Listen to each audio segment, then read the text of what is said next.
മഴക്കാലം ആരംഭിക്കുന്നതോടെ ഉണ്ടാകുന്ന പകർച്ചവ്യാധികളെ പ്രതിരോധിക്കുന്നതിനും ശുചീകരണ പ്രവർത്തനങ്ങൾ കാര്യക്ഷമമാക്കുന്നതിനുമായി പൊന്നാനിയിൽ ജാഗ്രതാ സദസ്സ് സംഘടിപ്പിച്ചു. ആശാപ്രവർത്തകർ ഉൾപ്പെടെയുള്ള ആരോഗ്യ പ്രവർത്തകർ, കുടുംബശ്രീ പ്രവർത്തകർ, അയ്യങ്കാളി തൊഴിലുറപ്പ് തൊഴിലാളികൾ, ഹരിതകർമ്മസേന, ശുചീകരണ തൊഴിലാളികൾ, സന്നദ്ധ പ്രവർത്തകർ എന്നിവരുടെ കൂട്ടായ്മയോടുകൂടി വാർഡ് സാനിറ്റേഷൻ കമ്മിറ്റിയുടെ നേതൃത്വത്തിലാണ് ശുചീകരണവും ആരോഗ്യ ബോധവൽക്കരണ പ്രവർത്തനങ്ങളും നടക്കുക.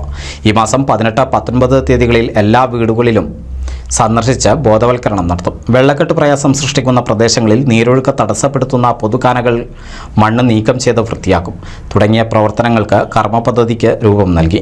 നഗരസഭാ ചെയർമാൻ ശിവദാസ് ആറ്റുപുറം ജാഗ്രതാ സദസ്സ് ഉദ്ഘാടനം ചെയ്തു. വ്യാപകമായ രീതിയിൽ പിടിപെടുന്ന സാഹചര്യം നിലനിൽക്കും. അപ്പോൾ ഒരു സമയം ഒരു ഘട്ടത്തിൽ ആരോഗ്യ ബോധവൽക്കരണ പരിപാടികൾ നടത്തേണ്ടതിൻ്റെ പ്രസക്തി നിലനിൽക്കുന്നു. എന്നാൽ ആരോഗ്യ സ്ഥാപനങ്ങൾ വളരെ സജീവമായി രംഗത്ത് പ്രവർത്തിക്കുമ്പോൾ ഇത്തരത്തിലുള്ള പകർച്ചവ്യാധികൾക്ക് കാരണമായിട്ടുള്ള അതിൻ്റെ ഉറവിടം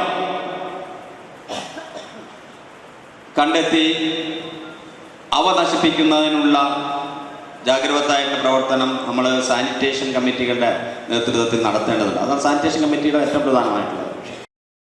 വൈസ് ചെയർപേഴ്സൺ ബിന്ദു സിദ്ധാർത്ഥൻ അധ്യക്ഷത വഹിച്ചു. Clean city manager Dileep Kumar വിശദീകരണം നടത്തി. Vector control inspector Prakashan class എടുത്തു. സ്റ്റാൻഡിംഗ് കമ്മിറ്റി ചെയർമാൻമാരായ രജീഷ് ഉപ്പാല, ടി മുഹമ്മദ് ബഷീർ, കൗൺസിലർമാർ മിനി ജയപ്രകാശ്, നഗരസഭാ സെക്രട്ടറി സജിറൂൺ, നഗരസഭാ എഞ്ചിനീയർ രഘു എന്നിവർ സംസാരിച്ചു. ആരോഗ്യ സ്ഥിരം സമിതി ചെയർപേഴ്സൺ ഷീന സുദേശൻ സ്വാഗതവും ഹെൽത്ത് ഇൻസ്പെക്ടർ ഗംഗാധരൻ നന്ദിയും പറഞ്ഞു. NCV news Ponnani. കേരളത്തിലെ number 1 broadband cable TV network കമ്പനിയായ കേരള വിഷൻ ഇന്ന് ഇന്ത്യയിലെ ആദ്യ 10 ബ്രോഡ്ബാൻഡ് കേബിൾ TV സേവനദാതാക്കളുടെ പട്ടികയിൽ ഇടം നേടിയിരിക്കുന്നു. Vision success.